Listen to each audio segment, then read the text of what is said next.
베베 핀 베베 핀 베베 핀 베베 핀 호랑이와 곶감.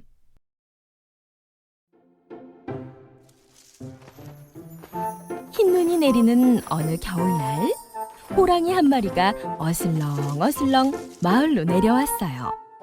어흥. 배고파. 어디 뭐 먹을 것 없나? 그때 어디선가 응애 응애 하는 아기 울음소리가 들려왔어요. 호랑이는 슬금슬금 집 앞으로 다가갔어요. 아가, 뚝 그치자.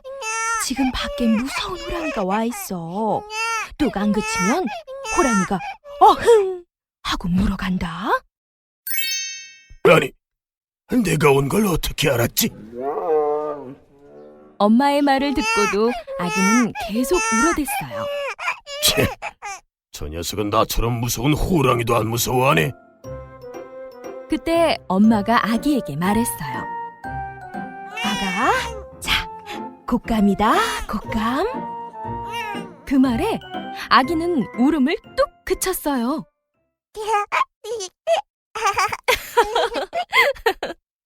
에? 곶감이라는 놈이 나보다 더 무섭단 말이야? 그때 문이 삐걱 열리자 호랑이는 깜짝 놀라 후다닥 외양간으로 들어갔어요. 어두운 외양간에 숨어 있는데 갑자기 무언가가 호랑이 등에 휙 올라탔어요. 아이고, 곶감이 내 등에 올라탔나 보다! 호랑이는 너무 무서워 펄쩍펄쩍 뛰며 도망갔어요. 호랑이 등에 탄 것은 사실 소를 훔치러 집 안으로 들어온 소도둑이었어요. 환한 달빛 아래로 나오자 소도둑은 깜짝 놀랐어요. 아니, 이건 소가 아니라 호랑이잖아. 아이고. 소도둑은 벌벌 떨며 호랑이 등을 꽉 붙잡고 있다가 길가에 커다란 나무를 보고는 휙 뛰어 나뭇가지에 매달렸어요. 어휴, 아마터면 호랑이 밥이 될 뻔했네. 소도둑이 등에서 떨어지자 호랑이는 더욱 빨리 달아나면서 생각했어요.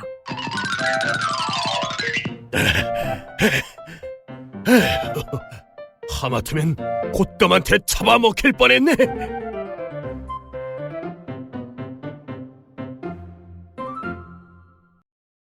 방귀 시합. 어느 마을에 방귀를 잘 뀌는 방귀쟁이 총각이 살고 있었어요. 하루는 자신의 방귀 실력을 뽐내고 싶어서 이웃마을 방귀쟁이 아줌마를 찾아갔어요. 그런데 아줌마는 없고 아이 혼자 부엌에서 놀고 있지 뭐예요? 예, 너희 엄마 어디 갔니? 엄마랑 방귀 시합하려고 왔는데.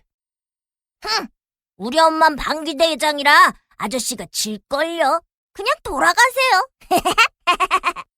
그 말에 화가 난 총각이 방귀를 뽕 끼자 아이는 굴뚝 안으로 쏙 들어가 버렸어요. 숯검정이 잔뜩 묻은 아이를 본 방귀쟁이 아줌마는 화가 나서 총각을 찾아갔어요. 어디 누구 방귀가 더 센지 내기 한번 합시다. 먼저 방귀쟁이 총각이 방귀를 뀌었어요. 뽕! 그러자 땅이 흔들흔들, 집들이 들썩들썩. 이번에는 방귀쟁이 아줌마가 방귀를 뀌었어요. 뿡.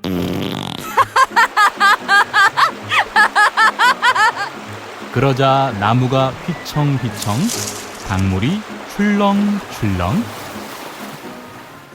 방귀 대결로는 승부가 나지 않자 이번에는 빨래방망이 날리기 시합을 했어요. 이쪽에서 뿡 하니 방망이가 저쪽으로 휙, 저쪽에서 뿌붕 하니 방망이가 이쪽으로 휙, 엎치락 뒤치락 하던 두 사람은 마지막으로 힘껏 방귀를 뀌었어요. 빠방 빵! 그러자 방망이는 휙 날아가 바닷속으로 뚝 떨어졌어요. 날아온 방망이에 맞은 새우등이 휙 굽고 가자미 눈이 한쪽으로 쏠렸지요. 그래서 새우는 둥이 굽고 가자미 눈은 한쪽으로 몰려 있는 것이랍니다.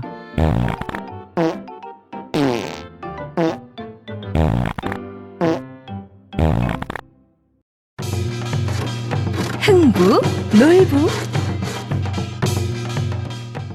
옛날에 욕심쟁이 형 놀부와 착한 동생 흥부가 살았어요. 부모님이 돌아가시자 놀부는 재산을 모두 차지하고 동생 흥부를 내쫓았어요. 이제 여기는 내 집이니 썩 나가거라. 오두막으로 쫓겨난 흥부는 늘 가난했어요. 형님, 보리쌀 한 대만 빌려주세요. 우리 먹을 것도 없는데 무슨? 야따!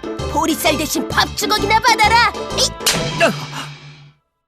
흥부는 뺨에 붙은 밥풀을 떼어 먹으며 터덜터덜 집으로 돌아왔어요.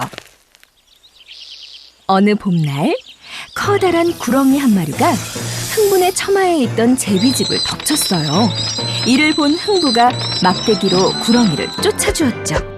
그런데 새끼 제비 한 마리가 땅에 떨어져 다리가 부러지고 말았어요.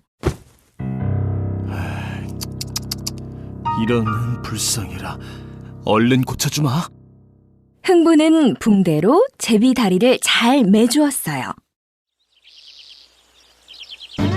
이듬해 봄, 흥분의 집에 제비 한 쌍이 날아왔어요. 옳지. 너는 작년에 다리가 부러진 녀석이구나. 제비가 박씨를 떨어뜨리자 흥부는 담 밑에 박씨를 심었어요. 가을이 되자 지붕 위에 커다란 박이 주렁주렁 열렸어요. 아버지, 이리 좀 나와보세요. 박이 지붕에 가득해요. 어서 박을 타서 속을 끓여 먹자꾸나.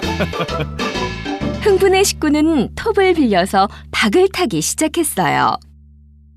톱질하세, 톱질하세, 슬근슬근 톱질하세. 아니, 이게 웬 쌀이야? 두 번째 박에서는 금은보화와 비단이, 세 번째 박에서는 목수들이 나와 기와집을 지어주었어요. 아니, 이게 웬일인가? 아이고, 경사 났네. 경사 났어. 한편 이 소식을 들은 놀부는 당장 제비를 잡아 다리를 부러뜨리고는 다시 고쳐주었어요. 이듬해 제비가 박씨를 물어다 주자 놀부는 싱글벙글 웃으며 지붕에 심었어요.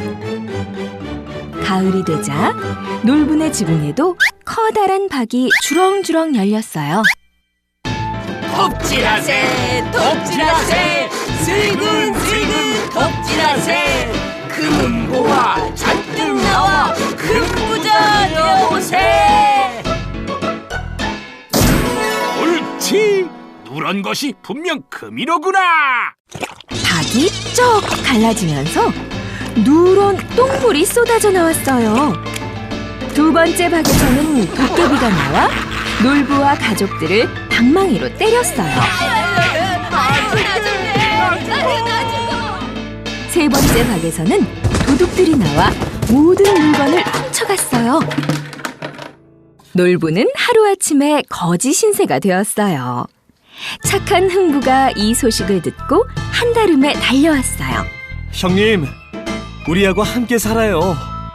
놀부는 잘못을 크게 뉘우치고 흥부와 사이좋게 살았답니다.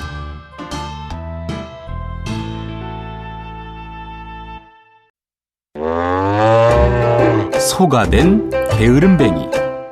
옛날 옛적 일을 하지 않는 게으름뱅이가 살았어. 아니, 그렇게 매일 잠만 잘 거요? 그러려거든 당장 이 집에서 나가요. 에이, 나가라면 못 나갈 줄 알고? 화가 난 게으름뱅이는 그 길로 집을 나섰어. 한참 가다 보니 허름한 집에서 웬 할아버지가 소머리탈을 만들고 있더래. 영감님, 그 참 신기하게 소와 똑같이 생겼네요. 한 번만 써보면 안 될까요? 네, 그만두시오. 잘못 쓰면 큰일 난다오. 게으름뱅이는 소의 탈을 빼앗아 머리에 뒤집어 썼어. 그랬더니 글쎄, 게으름뱅이의 몸이 그냥 그대로 스르르 소가 돼버렸지 뭐야. 어이구, 이게 웬일이야? 하고 소리쳤더니 음메 소 울음소리만 나오는 게 아니겠어. 히랴, 히랴. 할아버지는 소를 끌고 가 농부에게 싼값에 팔았어. 농부가 소를 막 끌고 가려는데 할아버지가 은근히 귓속말로 말했어. 이 소는 무를 먹으면 죽는다오. 절대로 무밭에는 데려가지 마시오. 소가 된 게으름뱅이는 다음 날부터 하루 종일 일만 했어. 논 갈고 밭 갈고 수레 끌고 쟁기 끌고 날만 새면 끌려나가 어두워질 때까지 고되게 일을 했지. 아이고, 힘들어. 하도 일이 힘들어서 소리라도 지르면 음메 울음소리만 났어. 히랴, 히랴. 어서 움직이지 못해? 진작 이렇게 열심히 일했으면. 다음 날 게으름뱅이 눈에 무밭이 보였어. 이 소는 무를 먹으면 죽는다오. 절대로 무밭에는 데려가지 마시오. 평생 소로 사느니 차라리 죽는 게 낫겠어. 게으름뱅이는 무밭으로 가서 무 한 개를 입으로 물고 쑥 뽑았어. 그리고 아작아작 씹어 먹었지. 무를 먹으면 안 된다고 했는데. 그런데 이게 웬일이야? 무를 먹었더니 죽는 게 아니라 도로 사람이 되는 거야. 그 바람에 소의 탈도 벗겨져 땅에 툭 떨어졌지. 아이고, 이제야 살았구나.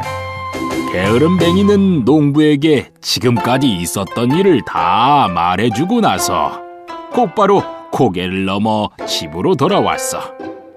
게으름뱅이 아내도 반가워서 달려나왔지.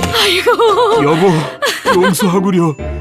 이제는 내가 열심히 일을 하리다. 아내는 새 사람이 된 남편을 보자 눈물이 나왔어. 게으름뱅이는 부지런히 일해서 부자가 되었어. 그럼 그렇지. 또 게으름 피우다가 무슨 봉변을 당하려고? 콩쥐, 팥쥐. 옛날에 마음씨 착하고 예쁜 콩쥐라는 여자아이가 살았어요. 엄마가 돌아가시자 콩쥐는 새엄마를 맡게 되었는데 동생 팥쥐도 함께 데려왔어요. 새엄마는 팥쥐는 매우 귀여워했지만 콩쥐에게는 힘든 일만 시켰어요. 콩쥐는 이 나무 호미로 돌밭을 갈고, 네, 팥쥐는 새 호미로 모래밭을 갈아라.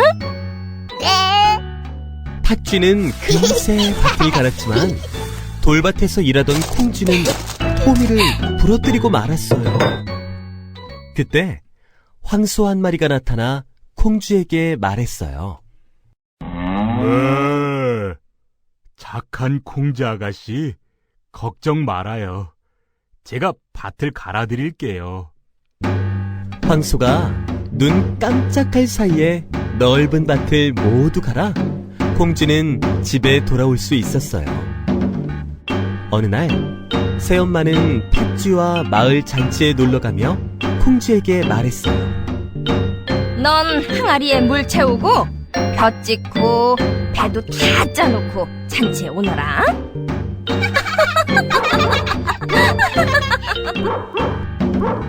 새엄마가 준 항아리는 바닥에 구멍이 나 있어 물이 채워지지 않았어요. 그때 두꺼비가 나타나 말했어요. 아가씨, 제가 항아리 안에 들어가 구멍을 막을게요. 항아리에 물을 다 채운 콩쥐가 별을 찌으려 하자 참새들이 날아왔어요. 짹짹, 공주 아가씨, 우리가 별을 모두 찌어드릴게요. 참새들이 별을 모두 찢자 이번에는 하늘에서 선녀가 내려와 콩쥐에게 말했어요. 공주야, 내가 배를 짤 테니 이 옷을 입고 잔치에 다녀오너라. 선녀는 콩쥐에게 예쁜 옷을 입히고 꽃신을 주었어요. 서둘러 잔치에 달려가던 콩쥐는 꽃신 한 짝을 강물에 빠뜨리고 말았어요. 때마침 지나가던 원님이 강물에 떠있는 꽃신을 보고는 말했어요. 저 꽃신의 주인은 내 아내로 맞이할 것이다. 모든 여인들과 팥쥐까지 꽃신을 신어보았지만 아무도 맞지 않았어요. 그때 콩쥐가 수줍게 나와 꽃신을 신어보니 꼭 맞았어요. 꽃신 주인을 찾았다! 원님의 아내가 되실 것이다!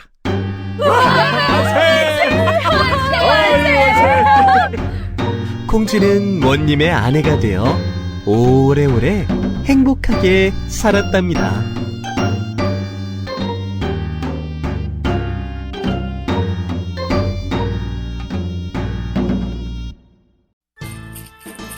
냄새 맡은 감. 어느 마을에 지독한 구두쇠 영감이 살았어. 어느 날 옆집 농부가 구두쇠 영감 집 앞을 지났는데 생선 굽는 냄새가 솔솔 풍기는 거야. 아, 맛있는 냄새.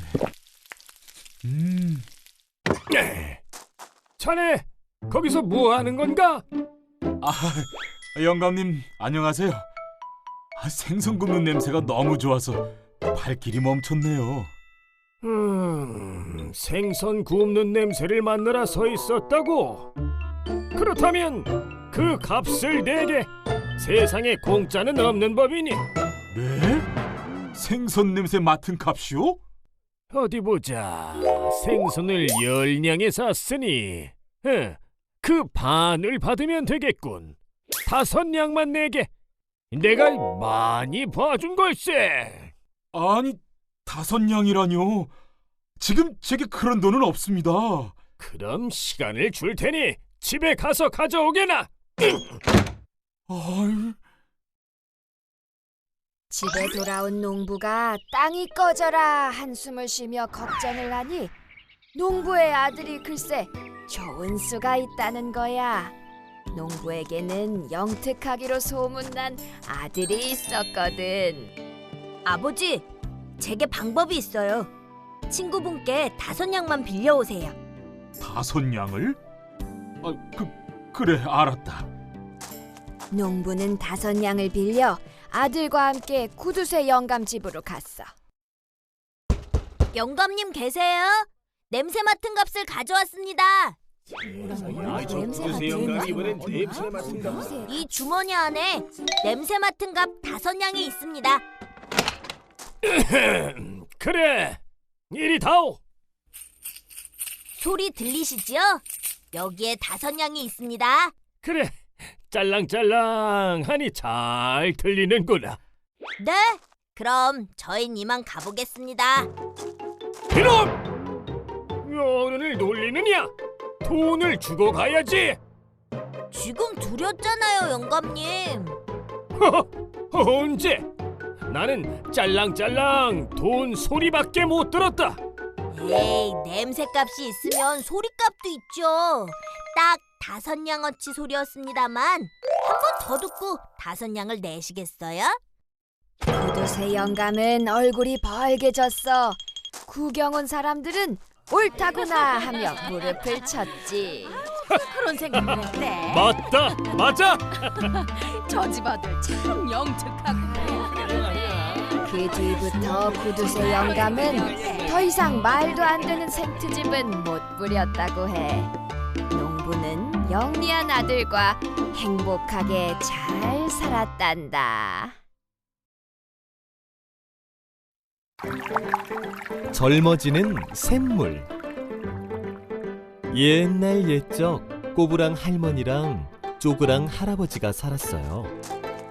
어느 날 할아버지가 산에서 약초를 캐고 있을 때였어요. 아이고, 참 어디서 이렇게 새가 울지? 어이구, 이 그물에 걸렸구나. 내가 꺼내주마. 으차. 자, 이제 됐다. 파랑새야, 잘 가거라. 며칠 뒤 할아버지가 산에서 약초를 캐고 있는데 어디선가 또 새소리가 들렸어요. 할아버지, 고마운 할아버지. 할아버지께 보답하고 싶어요. 저를 따라와 보세요. 할아버지는 파랑새를 따라 깊고 깊은 산으로 들어갔어요. 그곳에는 맑은 샘물이 퐁퐁 솟아나고 있었어요. 아이고, 이 샘물이구나. 이 마침 목이 마른데 잘 됐다. 아, 시원하다. 이 기운이 불끈 나는걸.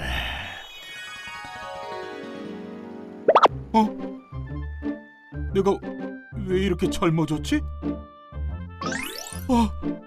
세상에, 이 샘물이 젊어지는 샘물이로구나. 젊은이가 된 할아버지는 꼬부랑 할머니가 있는 집으로 갔어요. 할멈, 나왔어요, 나. 젊은이는 뇌시오? 할아버지는 할머니에게 젊어지는 샘물 이야기를 들려주었답니다. 마침 이웃 욕심쟁이 할아버지가 집 앞을 지나다 이 이야기를 듣게 되었어요. 뭐? 젊어지는 샘물이라고? 나도 어서 가서 마셔야겠다.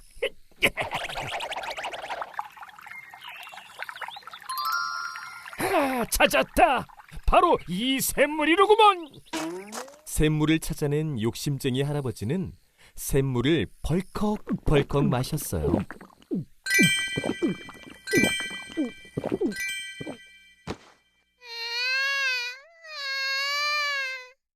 한편 꼬부랑 할머니도 젊어진 쪼그랑 할아버지와 같이 샘물에 갔어요. 여보, 여기 웬 갓난아기가 울고 있네요. 아가야, 이리요. 울지 말아라. 아이고, 울음 그치래도. 자, 어디 나도 한 모금 먹어볼까?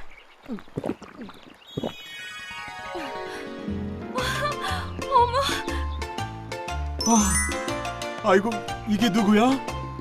고운 색시가 됐잖아. 젊은 부부가 된 할아버지와 할머니는 아기를 키우며 행복하게 살았답니다. 팥죽 할머니와 호랑이. 옛날 팥죽을 아주 맛있게 잘 쓰는 할머니가 팥밭을 메고 있는데, 글쎄, 호랑이 한 마리가 똥 나타났네. 내가 배가 고프니 할멈을 잡아먹어야겠어.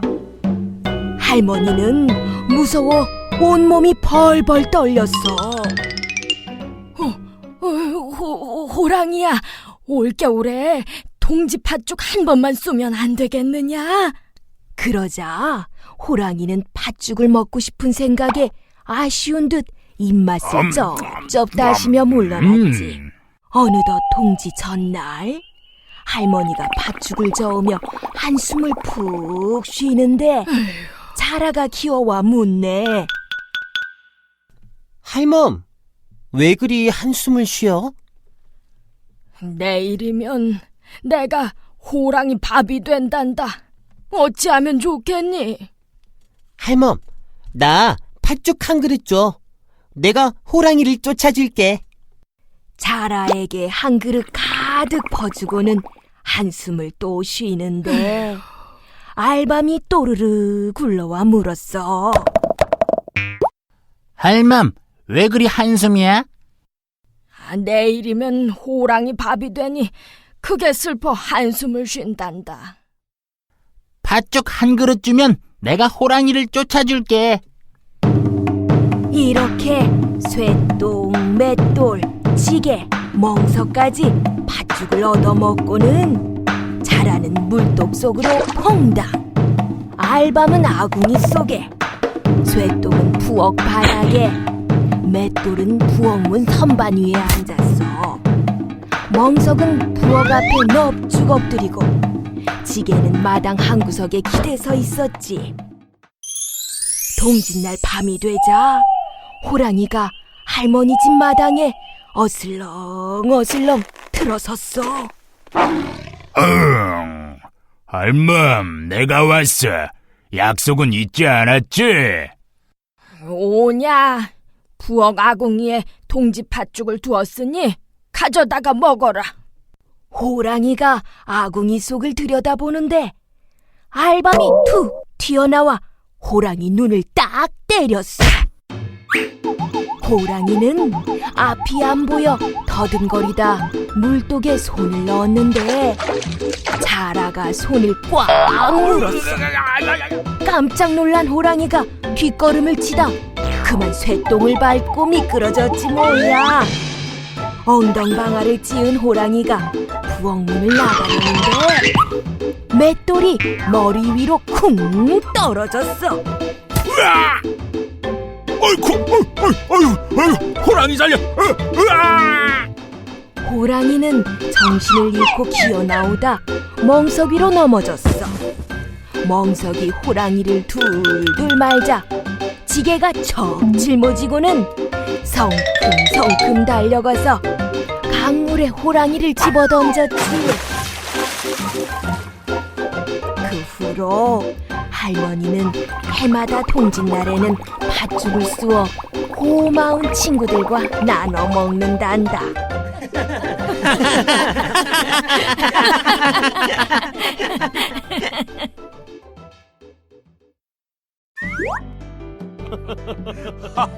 의좋은 형제.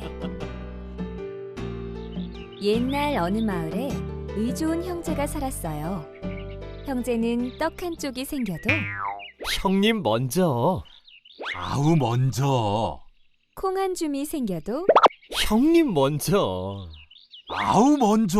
서로를 챙기느라 바빴지요. 아니에요. 형님 먼저. 어허. 아우 먼저래도.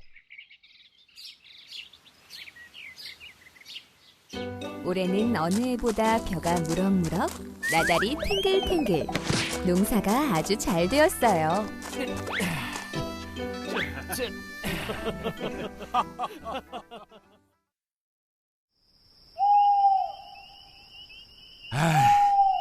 아우가 이번에 혼인을 했으니 벼가 더 필요할 거야. 우리 것을 좀 가져다 줘야겠어. 자, 이제 됐다.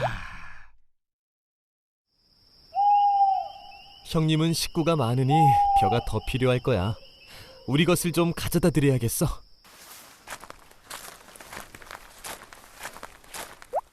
자, 이제 됐다.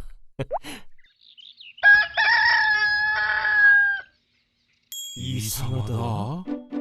어제 분명히 볕단을 한 짐 가져다 놨는데 왜 그대로지? 어제보다 많이 갖다 놔야겠다. 어제 너무 조금 가져다 드렸나?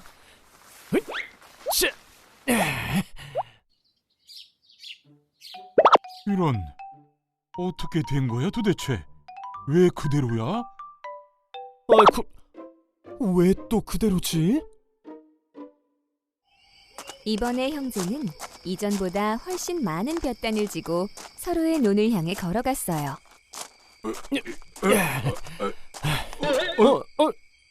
이런, 이게 누구야? 아우 아닌가? 아니, 형님 아니십니까? 이 밤에 어디를... 그제야 형과 아우는 볕단이 왜 그대로였는지 알게 되었어요. 형님, 고맙습니다. 아우야, 내가 더 고맙구나. 그 뒤로도 형과 아우는 떡 한 쪽, 콩 한 줌도 나누며 사이좋게 살았답니다. 은혜 갚은 까치. 옛날 옛적 한 선비가 과거를 보러 한양으로 가고 있었어요. 아니, 저런 불쌍한... 선비는 얼른 활을 겨누어 단발에 구렁이를 쏘아 죽이고 새끼 까치들을 구해주었어요. 선비는 다시 서둘러 길을 떠났지만 어느 틈에 캄캄한 밤이 되었어요. 선비는 길을 잃고 한참 동안 헤매다 집 한 채를 발견했어요. 계시오? 산속에서 길을 잃어 그러니 하룻밤 묵어가도 되겠어? 되고 말고요. 이 산중에는 다른 집이 없으니 어서 안으로 드시지요. 선비는 그 집으로 들어가 여인이 차려준 저녁을 맛있게 먹었어요. 그리고는 자리에 누웠어요. 하루 종일 걸어서 몹시 피곤했는지 금세 골아떨어졌지요. 얼마나 잤을까요? 선비는 갑자기 숨이 막히고 온몸이 답답해서 잠에서 깨고 말았어요.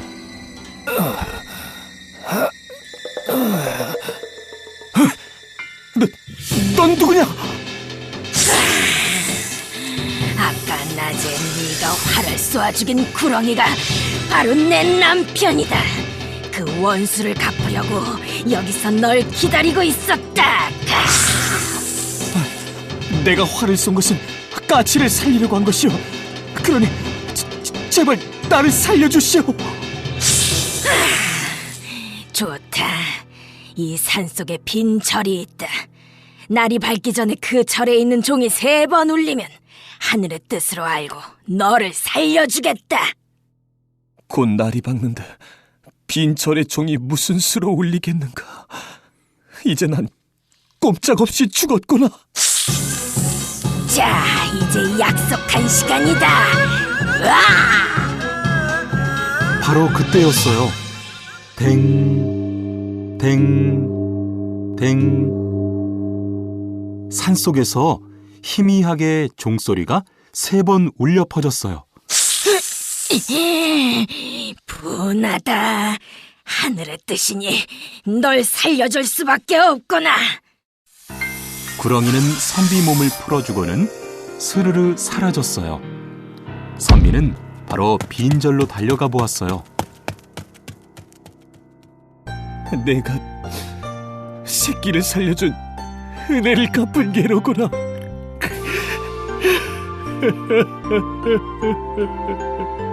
선비는 까치를 양지 바른 곳에 고이고이 묻어줬어요.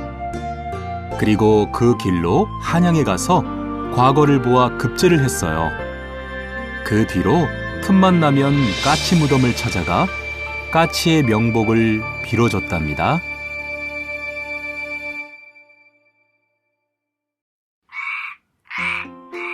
청개구리. 옛날에 말썽쟁이 청개구리가 살고 있었어요. 청개구리는 엄마 말은 듣지 않고 뭐든지 거꾸로 했어요. 서라면 앉고, 앉으라면 서고, 오라면 가고, 가라면 오고. 얘야, 더우니까 연못에 들어와 수영 좀 하렴. 싫어요, 싫어. 얘야, 이제 풀숲으로 가렴. 싫어요, 싫어. 얘야, 청개구리는 이렇게 우는 거란다. 개굴개굴, 개굴개굴. 싫어요, 싫어. 저는 이렇게 울 거예요. 굴게, 굴게, 굴게.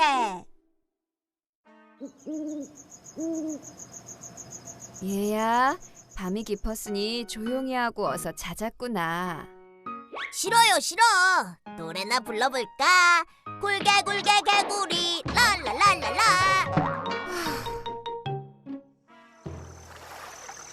말 안 듣는 청개구리 때문에 엄마는 결국 병이 나고 말았죠. 병이 점점 더 깊어지자 엄마는 청개구리를 불렀어요. 얘야, 내가 죽거든 산 말고 꼭 냇가에 묻어다오. 엄마는 무엇이든 거꾸로만 하는 청개구리가 비가 와도 떠내려가지 않는 산에 묻어주길 바라며 냇가에 묻어달라고 이야기했어요. 개굴. 엄마, 개굴. 내가 너무 말을 안 듣고 거꾸로만 해서 엄마가 돌아가신 거야. 엄마의 마지막 말씀만은 꼭 들어드릴 거야.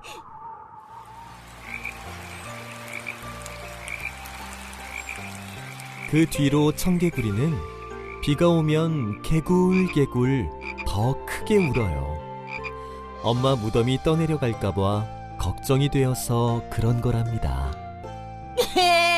엄마, 개굴.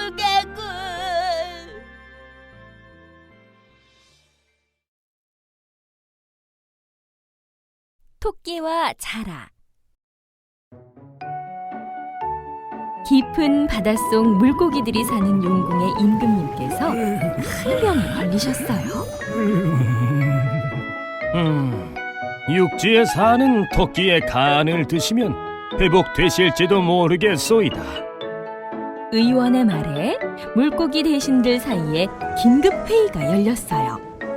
누가 다녀오는 것이 좋겠소이까?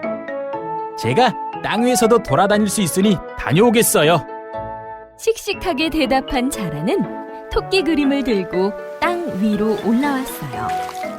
때마침 저쪽에서 누군가가 깡충깡충 뛰어왔어요.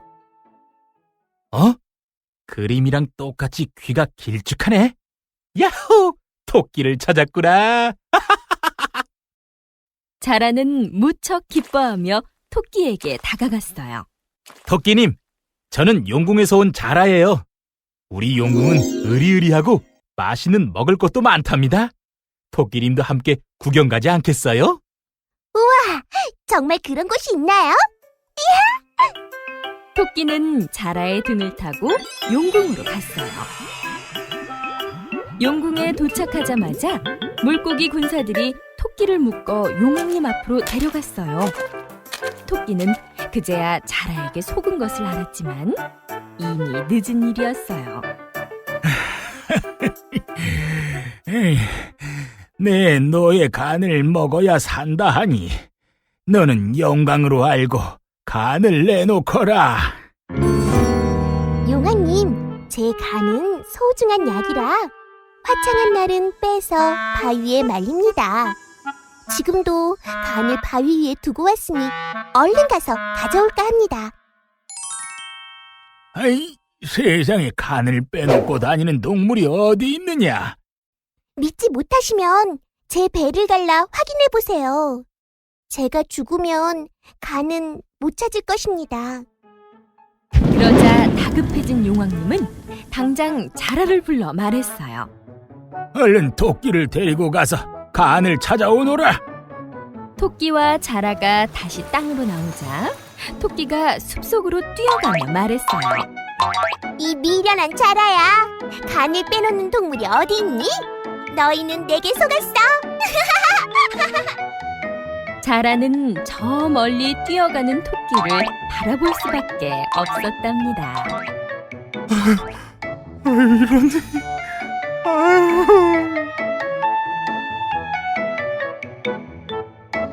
이런... 개와 고양이. 어느 마을에 개와 고양이를 키우는 가난한 할머니가 살았어요.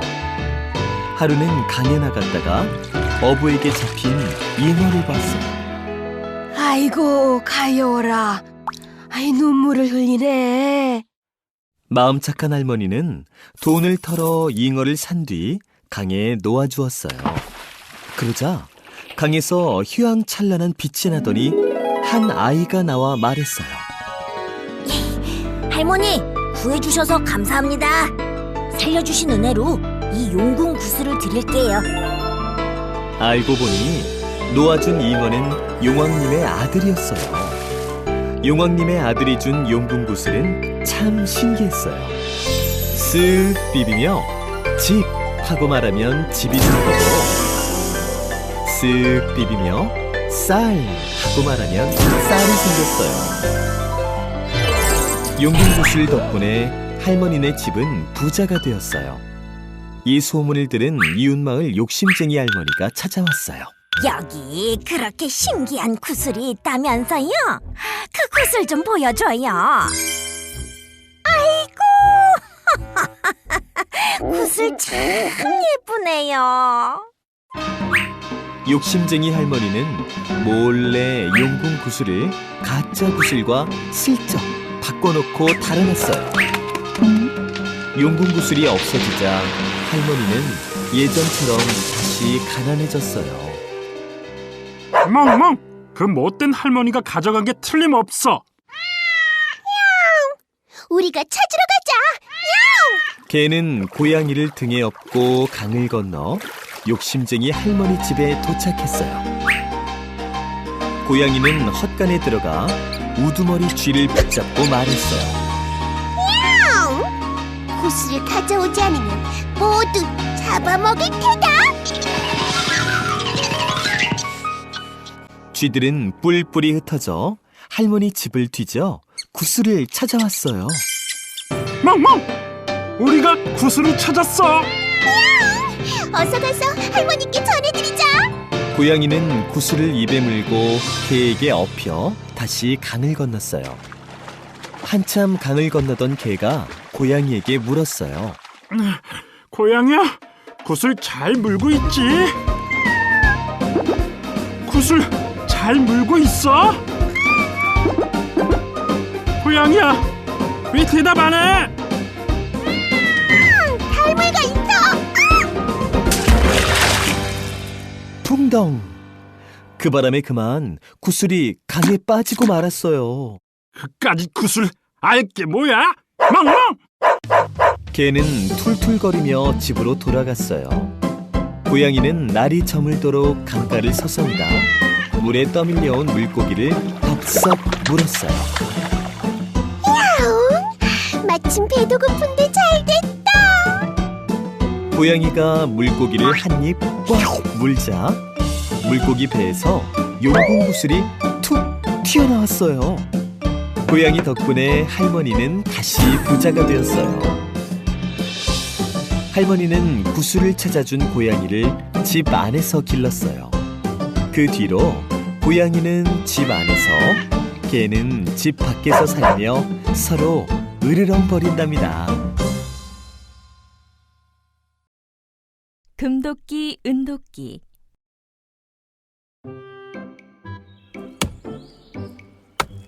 옛날에 마음씨 착한 나무꾼이 나무를 하고 있었어요.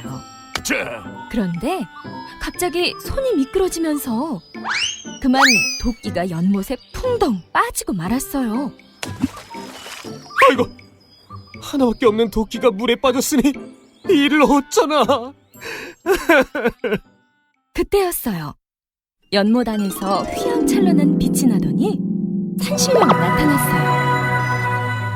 이 도끼가 내 것이냐? 나무꾼이 자세히 보니 그것은 번쩍번쩍 빛나는 금도끼였어요. 제 도끼가 아닙니다. 그럼 이 도끼가 내 것이냐? 이번에는 반짝반짝 윤이 나는 은도끼였어요. 그것도 아닙니다. 제 도끼는 낡은 쇠도끼입니다. 참으로 정직한 청년이구나. 상으로 이 도끼들을 모두 주마. 정직한 나무꾼은 금도끼와 은도끼, 자신의 낡은 도끼까지 모두 받아 돌아왔어요. 이 소식을 들은 이웃집 욕심쟁이 나무꾼은 당장 연못으로 달려가 자신의 쇠도끼를 던졌어요. 그러자 연못 안에서 빛이 나더니 산신령이 도끼를 들고 나타났어요. 이 도끼가 내 것이냐? 산신령이 들고 있는 도끼는 번쩍번쩍한 금도끼였어요. 예, 제 도끼입니다. 그러자 산신령은 은도끼를 들고 물었어요. 이 도끼도 내 것이냐? 예, 그것도 제 도끼 입지요.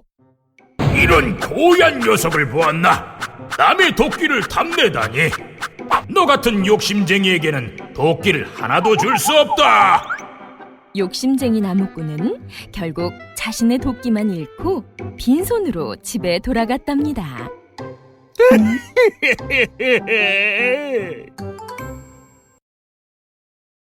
은혜 갚은 호랑이.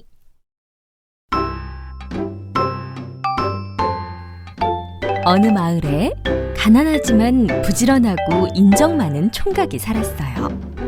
하루는 총각이 산에서 나무를 하고 있는데 큰 호랑이가 목에 가시가 박혀 꺽꺽거리고 있었어요. 내 목에 가시 좀 빼줘. 제발 부탁이요. 아이고. 총각은 가시를 빼주었고 호랑이는 큰 절을 한번 하고 뒤돌아갔어요. 다음 날 아침 집 앞에 땔감이 산더미처럼 쌓여 있었어요. 총각은 호랑이 발자국을 보고는 호랑이가 다녀간 것을 알았어요. 하루는 어머니가 혼잣말로 아들 걱정을 했어요. 혼기가 지났는데 장가를 못 가 어쩌누. 그날 밤 호랑이는 몰래 예쁜 처녀를 총각집에 두고 갔어요. 호랑이 덕분에 총각은 부자가 되고 색시까지 얻었답니다.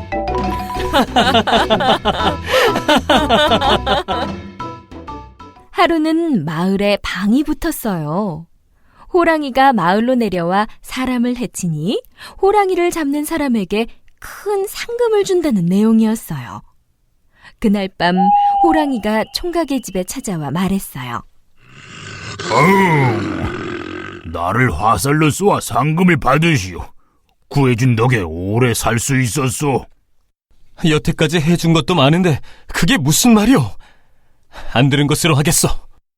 다음 날 마을에 호랑이가 내려왔다는 이야기를 들은 총각은 놀라 달려갔어요. 호랑이는 총각 주변을 어슬렁거리며 눈짓했어요. 나를 어서 쏘시오.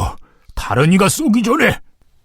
총각은 비껴가도록 활을 쏘았지만 이미 알아챈 호랑이는 일부러 화살에 맞았어요. 호랑이가 죽었다! 모두들 기뻐했지만 총각은 호랑이가 자신 때문에 죽은 것 같아 마음이 아팠어요. 총각은 은혜 갚은 호랑이를 양지 바른 곳에 고이 묻어주었답니다.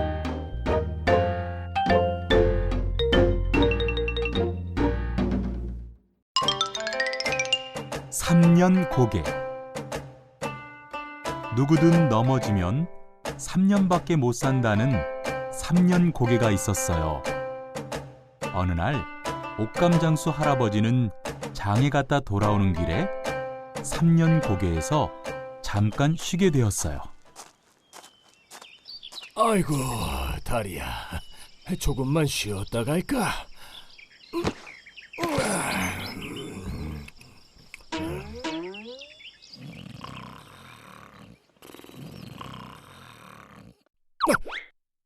아이고, 내가 너무 잤나 보구만.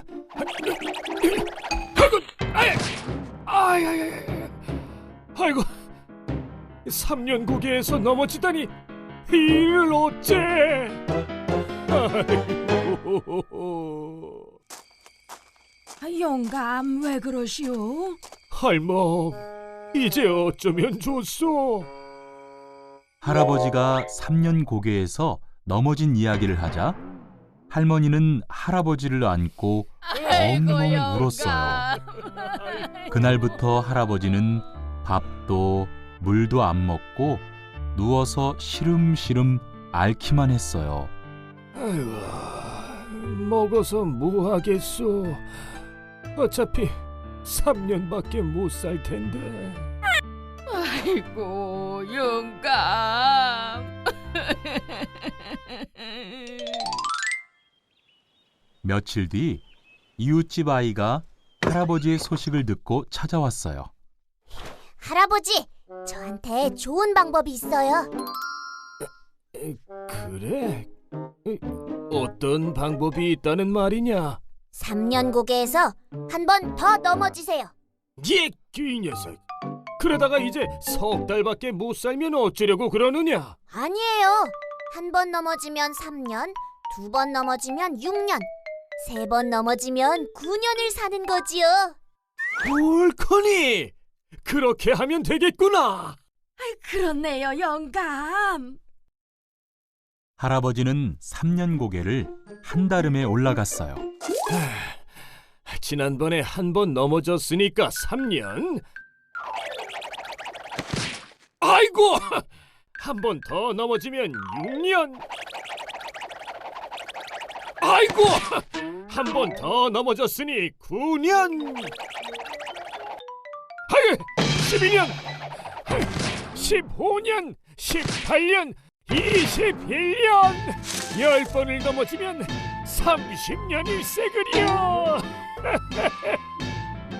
할아버지는 밝은 모습으로 집에 돌아왔어요. 할멈도 같이 갑시다. 그리고 한 100년 더 살아볼까나. 얼씨구.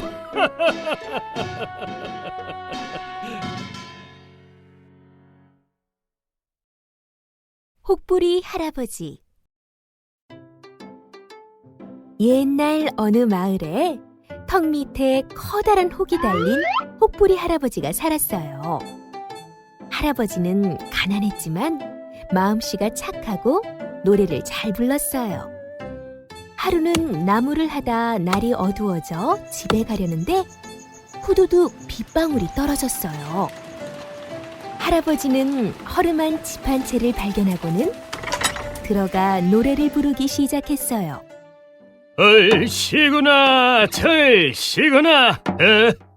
좋다. 이때 노랫소리를 들은 도깨비들이 집 안으로 들어왔어요. 영감, 노래소리 한번 듣기 좋소.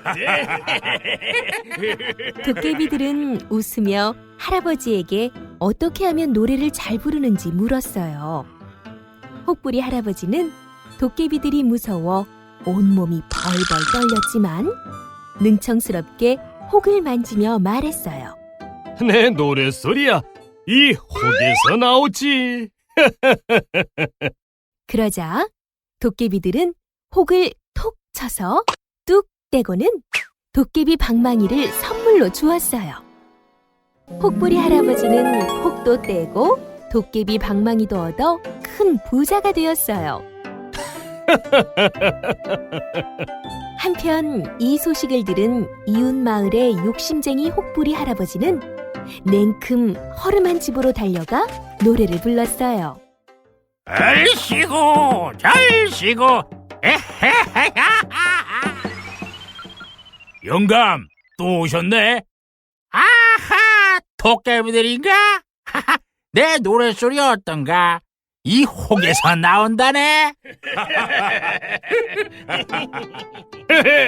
그 형편없는 노래 실력으로 무슨. 지난번에 준 혹도 가짜더니 어딜 속이려고. 이 혹도 마저 가져가시오. 도깨비들은 혹부리 할아버지의 턱에 혹을 하나 더 붙여주었어요. 욕심쟁이 할아버지는 혹대로 갔다가 혹이 하나 더 늘어서 집으로 돌아왔답니다.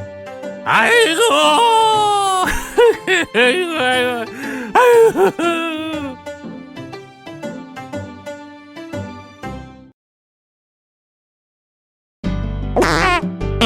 며느리 방귀는 복방귀. 옛날 어느 부잣집에 갓 시집온 새색시가 있었어요.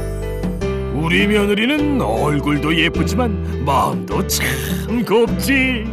아유, 복덩이가 들어왔어요. 그런데 날이 갈수록 새색시 얼굴이 누렇게 변하기 시작했어요. 아가야, 얼굴색이 안 좋구나. 어디 아픈 게냐? 아버님, 제가 방귀를 못 뀌어서 그렇습니다. 이제 그까짓 방귀야 뀌면 되지. 마음 놓고 뀌거라. 아버님, 사실은 제 방귀가 엄청 센 방귀라서요. 그럼 아버님은 문고리를 잡고 계시고 어머님은 가마솥을 잡고 계세요. 서방님, 기둥을 꼭 붙잡으세요. 이거 얼마나 세길래? 며느리가 아랫배에 끙 하고 힘을 모으자 뿡뿡 뿡뿡 천둥 같은 방귀가 터져나왔어요. 이어서 빵빵 빵빵 태풍 같은 방귀바람이 휙휙 불었죠. 그 바람에 시아버지는 마당으로 나가 떨어지고 시어머니는 슝슝 날아가고 신랑은 기둥을 잡고 뱅글뱅글 돌았어요. 참았던 방귀를 끼니 시원하다. 며느리의 얼굴이 다시 예전처럼 고와졌어요. 하지만 놀란 식구들은 얼굴이 새파랗게 질렸지요. 얘야, 방귀 2번만 뀌었다간 큰일 나겠구나. 아이고, 영감, 저런 며느리를 두었다가는 집안이 망하겠어요. 아이고, 안 되겠다, 아가야. 네 방귀 무서워서 같이 못 살겠으니 친정으로 돌아가거라. 내가 데려다 주마. 며느리는 눈물을 흘리며 시어머니와 신랑에게 인사를 했어요. 두 사람이 산고개를 넘을 때였어요. 아이고, 아가야, 다리도 아프니 저 감나무 그늘에서 잠시 쉬었다 가자. 시아버지와 며느리는 감나무 아래에 앉았어요. 아이고, 그거 참 맛있게도 생겼구나. 아버님, 제가 따드릴 테니 저쪽에 피해 계세요. 뿡뿡뿡뿡 천둥 같은 방귀 소리가 하늘 위로 울려 퍼지자 대롱대롱 매달려 있던 담들이 우르르 떨어졌죠.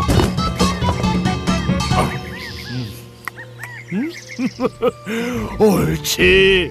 우리 며느리 방귀가 알고 보니 복방귀로구나. 시아버지는 껄껄 웃으며 며느리와 함께 다시 집으로 돌아왔어요. 그 후 며느리는 복방귀를 뿡뿡 뿡뿡 빵빵 빵빵 시원하게 끼면서 행복하게 살았답니다. 요술 맷돌. 옛날 어느 마을에 가난하지만 마음씨 착한 농부와 욕심쟁이 부자 영감이 살았어. 어느 날 한 할아버지가 부자 영감의 집으로 밥을 얻어먹으러 왔어. 영감한테 줄 밥이 어딨어? 딴 데 가서 알아보시. 쫓겨난 할아버지는 착한 농부의 집 근처에서 그만 쓰러지고 말았대. 할아버지, 정신 차리세요. 착한 농부는 할아버지를 들쳐업고 집으로 달려왔어. 없는 곡식을 모두 털어 죽을 만들어 먹이고는 밤새 잠도 안 자고 정성껏 돌봐줬지. 정말 고맙소. 가진 거라고는 이 맷돌밖에 없으니 이거라도 받으시오. 할아버지는 맷돌을 주고는 바람같이 가버렸어. 착한 농부는 빈 맷돌을 슬슬 돌리면서 혼잣말을 했지. 맷돌에서 쌀이나 술술 나오면 얼마나 좋을까. 그러자 맷돌에서 정말로 쌀이 술술 쏟아져 나오는 게 아니겠어? 아니, 이게 웬일이야? 착한 농부가 옷 나와라! 하면 옷이 나오고 돈 나와라! 하면 돈이 나오는 거야. 우와, 이거 요술 맷돌이로구나. 경사 났네, 경사 났어! 요술 맷돌 덕분에 부자가 된 착한 농부는 큰 잔치를 벌였어. 그 소문을 듣고 욕심쟁이 부자 영감이 착한 농부 집에 찾아갔어. 오호, 이게 바로 요술 맷돌이구나. 아무도 없는 곳으로 가서 나 혼자만 써야겠다. 부자 영감은 맷돌을 안고 멀리 도망갔어. 아무도 찾지 못하는 먼 곳으로 도망가려고 배를 타고 바다로 나갔지. 자, 어디 한번 돌려볼까? 옳지, 소금이 좋겠다. 수리수리 소금 나와라. 그러자 돈보다 귀하고 쌀보다 비싼 소금이 줄줄 흘러나왔어. 조그만 배에 소금이 점점 산더미처럼 쌓이기 시작했지. 이제 나는 큰 부자다. 부자 영감은 자꾸 맷돌을 돌렸어. 그러다 배가 무거워져 그만 바다 밑으로 가라앉고 말았지.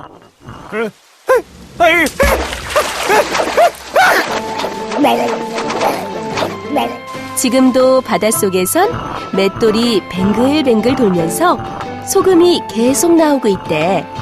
그래서 바닷물이 짠 거란다.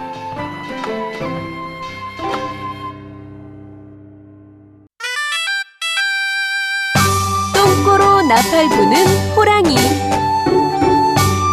옛날에 나팔을 잘 부는 아저씨가 살았어요. 어느 날 잔치집에 다녀온 아저씨가 언덕을 넘을 때였어요. 술 너무 많이 마셨나? 머리가 어지러지는데 잠시 쉬었다 가야겠다. 나무 밑에서 쉬던 아저씨는 그만 스르르 잠이 들고 말았어요.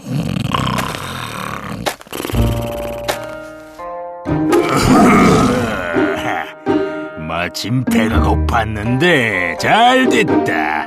오늘은 정말 운이 좋군. 호랑이는 앞발로 아저씨를 툭툭 건드렸어요. 하지만 깊은 잠에 빠진 아저씨는 꼼짝도 하지 않았어요. 어라, 죽은 듯이 잠들어 있잖아. 생생할 때 먹어야 맛있는데. 안 되겠다. 깨워서 잡아먹어야겠다. 호랑이는 냇가로 가서 꼬리에 물을 흠뻑 적셔왔어요. 그러고는 아저씨 얼굴에 대고 젖은 꼬리를 요리조리 흔들었어요. 무슨 일이야? 깜짝 놀란 아저씨가 잠에서 깨어보니 눈앞에 호랑이 엉덩이가 보이는 게 아니겠어요? 아이고, 큰일 났네. 이러다 호랑이 밥이 되겠어. 무슨 좋은 방법이 없을까? 눈앞에서 흔들흔들 왔다 갔다 하는 호랑이 똥꼬를 보자 아저씨는 번쩍 좋은 생각이 떠올랐어요. 옳지, 그렇게 하면 되겠구나. 아저씨는 두 손으로 나팔을 잡고 있는 힘껏 호랑이 똥꼬에 콱 박았어요. 아이고, 내 똥꼬야, 내 똥꼬. 호랑이 달려. 호랑이가 나팔을 빼내려고 이리저리 뒹굴뒹굴 해보았지만 깊이 박힌 나팔은 빠지지 않았어요. 그때부터 호랑이가 방귀를 낄 때마다 빵빵빵 빠라빵빵! 나팔 소리가 울려 퍼졌대요. 바로 호랑이가 똥꼬로 나팔 부는 소리랍니다.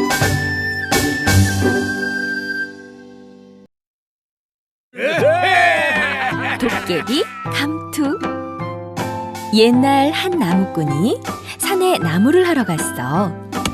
한참 나무를 하는데 후드득 비가 쏟아지네. 아이고, 갑자기 웬 비람? 비를 피해 달리던 나무꾼은 빈집 하나를 발견했지. 나무꾼은 빈집에 들어가 비가 그치기를 기다렸어. 그러다 그만 깜빡깜빡 졸기 시작했지.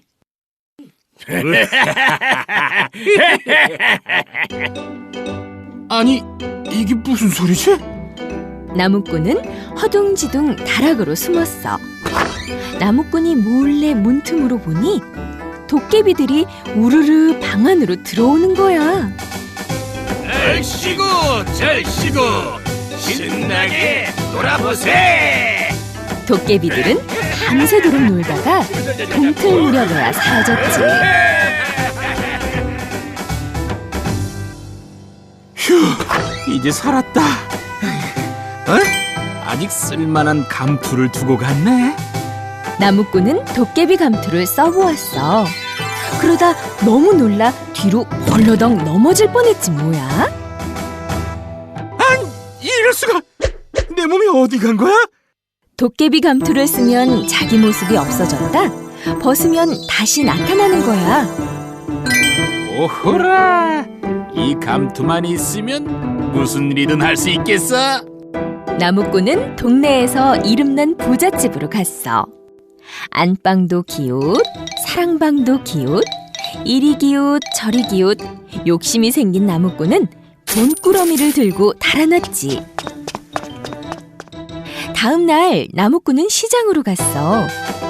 요물조물 떡을 훔치고 쫄깃쫄깃 고기를 훔치고 알록달록 신발을 훔치고 보들보들 비단을 훔쳤어. 여보, 이제 우리는 부자요, 부자! 부자! 그러던 어느 날 나무꾼이 이번에는 대장간을 기웃거렸어. 어디 보자. 여기에선 뭘 가져간다? 그때 그만 도깨비 감투에 불똥이 튀었어. 뜨거워! 불이야, 불! 나무꾼은 호들갑을 떨며 불을 껐지만 이미 도깨비 감투에는 뽕 구멍이 났지. 나무꾼은 감투에 난 구멍을 빨간 헝겊으로 기웠어.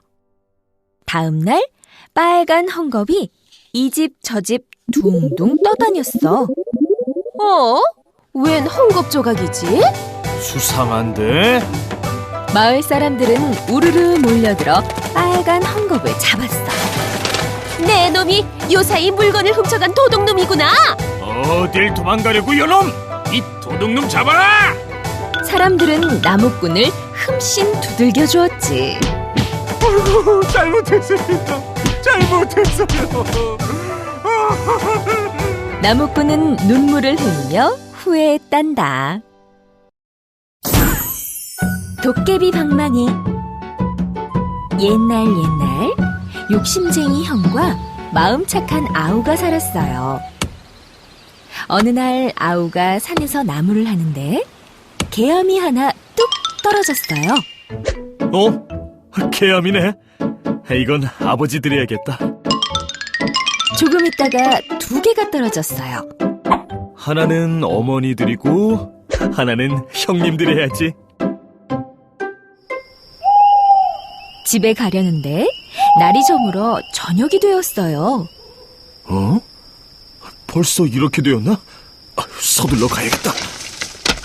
하지만 비까지 와서 산에서 내려가기가 너무 어려웠어요. 아우는 마침 낡은 집 한 채를 발견했어요. 오늘 밤은 여기서 보내야겠다.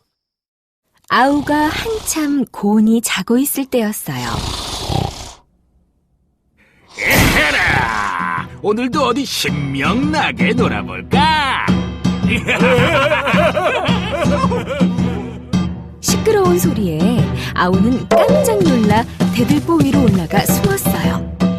알수 절수 금나와라 뚝딱 알수 절수 은나와라 뚝딱. 도깨비들이 방망이를 뚝딱 내리칠 때마다 금은보화가 와르르 쏟아져 나왔어요. 한참 숨어서 지켜보던 아우는 슬슬 배가 고팠어요. 아, 맞다. 개암이 있지. 아우는 개암을 하나 꺼내 꽉 깨물었어요. 아이고, 소리가 너무 컸나? 그런데 도깨비들이 더 놀랐어요. 이게 무슨 소리지? 집이 무너지려나 봐. 모두 도망쳐! 도깨비들은 방망이도 팽개치고 꽁지 빠지게 달아났어요. 덕분에 아우는 마을에서 큰 부자가 되었죠. 이 소식을 들은 욕심쟁이 형은 그 길로 개암을 따서 빈집을 찾아갔어요. 대들보 위에 숨어서 한참을 기다리는데 정말로 도깨비들이 나타났어요.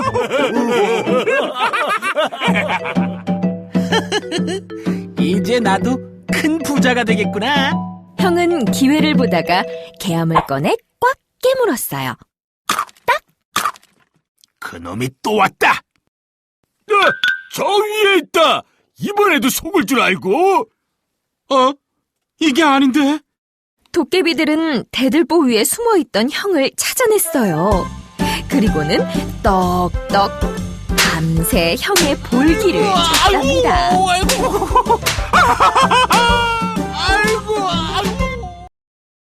해님 달님. 옛날에 엄마와 오누이가 살았어요. 하루는 엄마가 잔치집 일을 하러 가게 되었어요. 얘들아, 엄마가 잔치집 가서 만난 거 싸올 테니 집 잘 보고 있어라. 네. 일을 마친 엄마가 떡을 이고 집에 가는데 갑자기 호랑이 한 마리가 나타났어요. 어흥, 떡 하나 주면 안 잡아먹지. 엄마는 얼른 떡을 꺼내 호랑이에게 주었어요.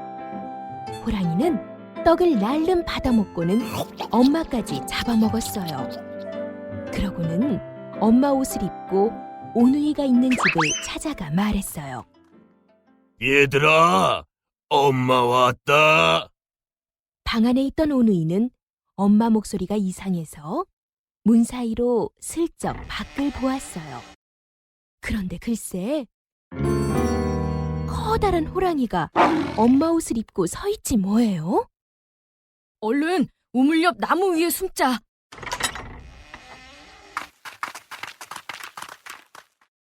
아이들이 보이지 않자 이리저리 찾던 호랑이는 우물에 비친 오누이를 보았어요. 얘들아, 거기 어떻게 들어갔니? 그러자 동생이 깔깔 웃었어요. 그 바람에 나뭇잎이 떨어지고 말았지요. 옳지, 나무에 올라갔구나. 호랑이는 나무 위에 올라가려 했으나 쉽지 않았어요. 손에 참기름을 바르고 올라오면 쉽지. 그 말에 속은 호랑이가 참기름을 바르고 올라가자 자꾸만 미끄덩 쿵, 미끄덩 쿵. 아이쿠, 아야. 도끼로 찍고 올라오면 되는데. 보다 못한 동생이 그만 웃으며 말해버렸어요. 호랑이는 도끼를 찾아 쿵 찍으며 올라왔어요. 오누이는 무서워 눈을 꼭 감고 하늘에 빌었어요. 하느님, 동아줄을 내려주세요. 그러자 하늘에서 동아줄이 내려왔고 오누이는 동아줄을 타고 하늘로 올라갔어요. 이를 본 호랑이도 하늘에 동아줄을 내려달라고 빌었어요. 그런데 이번에는 썩은 동아줄이 내려왔지 뭐예요.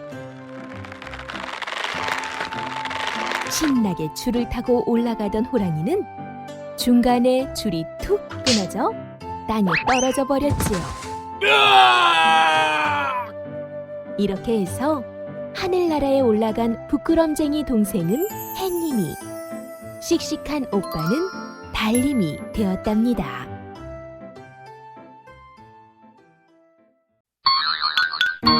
토끼의 재판. 한 나그네가 산길을 가고 있었어.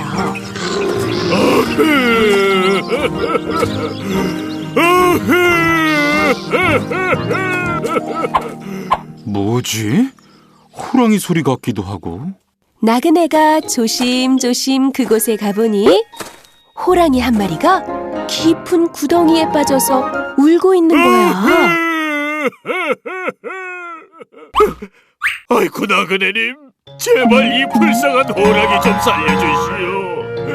은혜는 꼭 갚을 테니 부디 여기서 좀 꺼내주시오. 꺼내줄 테니 나를 잡아먹으면 안 되네. 예, 걱정 마세요 나그네님. 나그네는 그 말을 믿고 긴 나무를 내려주어 호랑이를 구해줬어.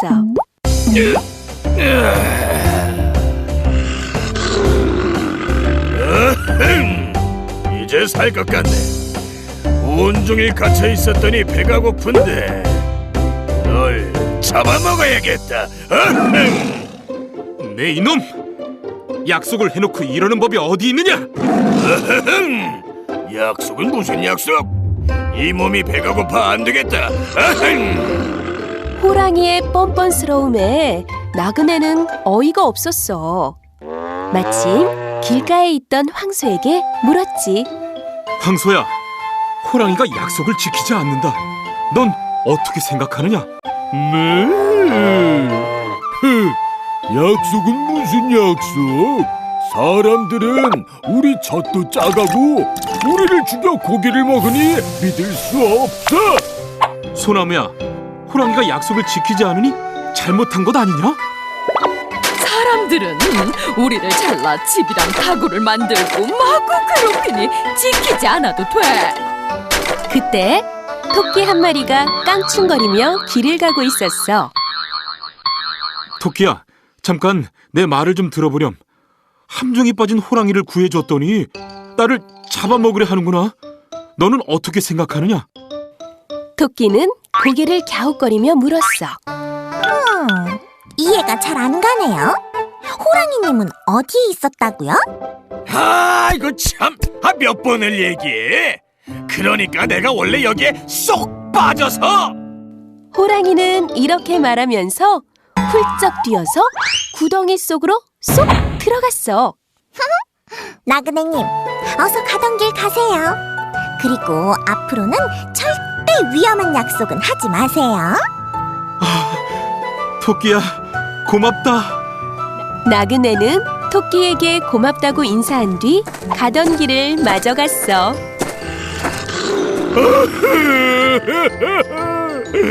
아이고 선비님 잘못했어요. 꺼내주세요.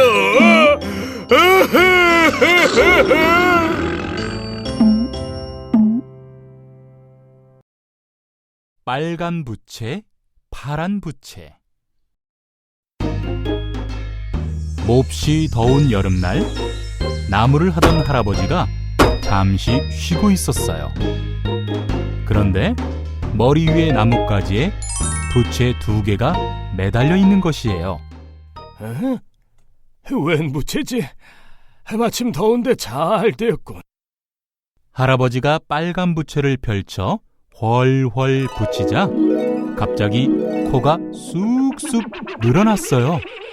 깜짝 놀란 할아버지가 파란 부채를 붙이자 신기하게도 코가 다시 줄어들었어요. 이거 요술부채로구나. 이 신기한 부채로 큰 부자가 될 수 없을까? 그러던 어느 날 할아버지는 부자 영감에게 슬쩍 다가가 빨간 부채를 붙이며 말했어요. 영감님, 날씨가 참 덥지요. 그러자 부자 영감의 코는 점점 늘어났어요. 깜짝 놀란 영감은 의원을 불렀지만 늘어난 코를 고칠 수 있는 의원은 없었어요. 아이고, 내 코를 고쳐주는 사람에게 큰 돈을 준다고 알려라. 영감님, 제가 영감님의 코를 고쳐드리리다. 할아버지가 파란 부채를 꺼내 슬렁슬렁 붙이자 코가 원래대로 돌아갔어요. 큰 돈을 받은 할아버지는 부자가 되어 일도 하지 않고 빈둥거렸어요. 하루는 심심해진 할아버지가 엉뚱한 생각을 했어요. 빨간 부채를 자꾸만 붙이면 코가 얼마나 길어질까? 할아버지가 계속 부채질을 하자 코는 자꾸만 늘어나 하늘을 뚫고 올라갔어요. 하늘나라 임금님이 그 코를 보고는 화가 나서 선녀들에게 말했어요. 감히 하늘을 뚫고 들어오다니! 저 버릇없는 코를 기둥에 묶어라! 선녀들이 기둥에 코를 동여매자 마루에 누워있던 할아버지의 코가 아파왔지요. 놀란 할아버지가 얼른 파란 부채를 붙이자 몸이 허공으로 둥실둥실 떠올랐어요. 할아버지가 발버둥을 치자 기둥에 묶여있던 코가 쑥 빠져서 할아버지는 그만 땅으로 떨어지고 말았답니다. 아이고, 사람 살려!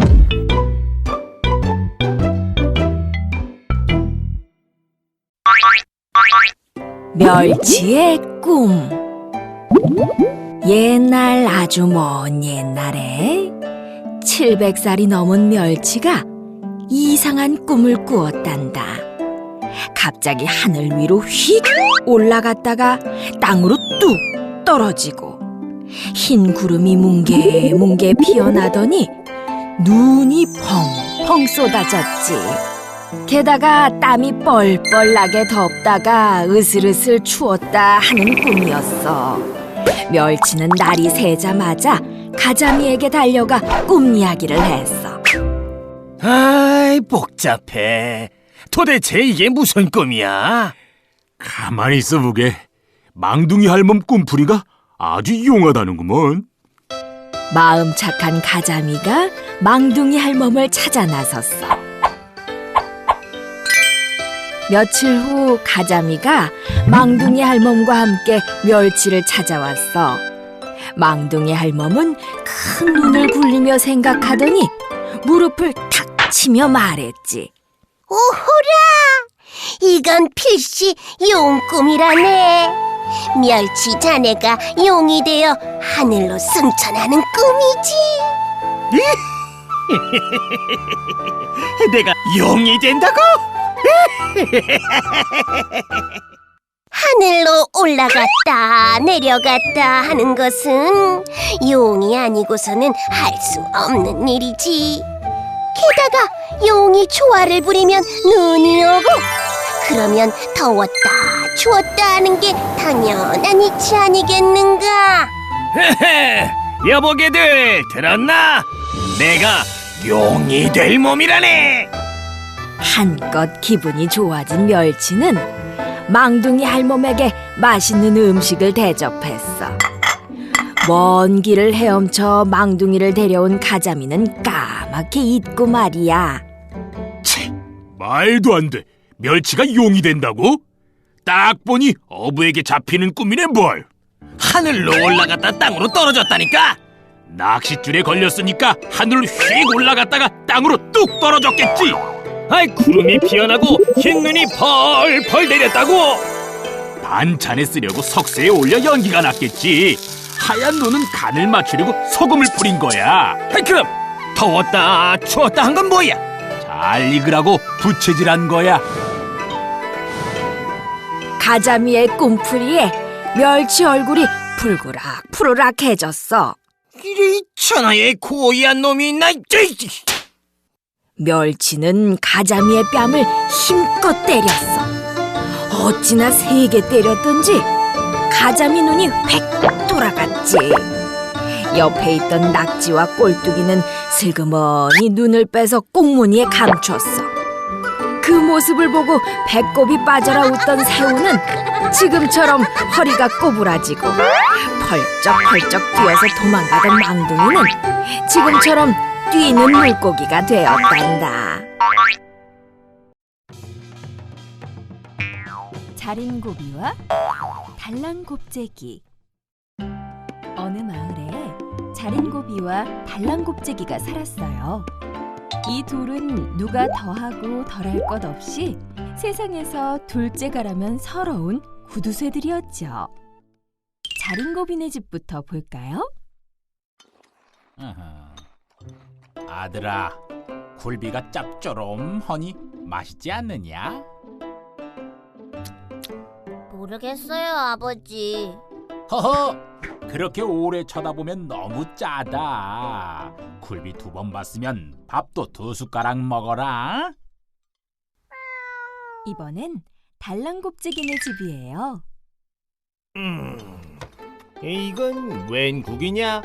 아까 생선 장수가 왔었어요. 그래서 생선을 뒤적뒤적하고 손 씻은 물로 국을 끓였어요. 생선국 맛있죠, 아버님? 아이고 이런. 그럼 손을 우물에 씻지 그랬느냐? 그럼 두고 생선국을 먹을 텐데.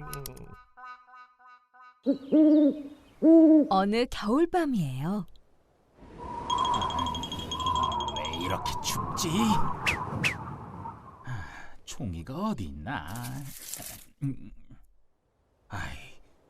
이 종이로는 어림도 없겠는걸. 이를 어쩐다. 아하!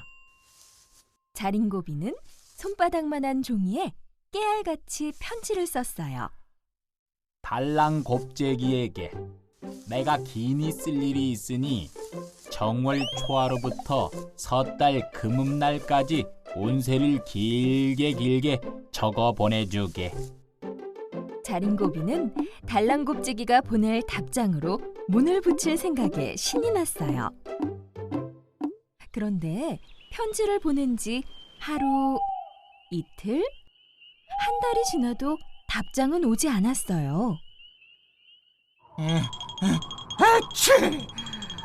아유, 이러다 내가 얼어 죽겠네. 이거 줘라. 참다 못한 자린고비가 달랑곱제기에게 달려갔어요. 자네, 답장을 왜 안 하나? 미안하네. 아무리 찾아도 답장 쓸 종이가 있어야 말이지. 그럼 내가 보낸 편지 내놓게. 나한테 보낸 편지 말인가? 마침 문에 구멍이 났길래 그 편지로 막았다네. 뭐라고? 내 편지로 문구멍을 막았다고? 이건 내 편지이니 내가 가져가겠네. 이보게! 그 종이에 붙은 밥알은 떼놓고 가야지. 그거 붙이느라 밥알을 4톨이나 썼지 뭔가. 자린고비와 달랑곱제기, 정말 대단한 구두쇠 맞죠?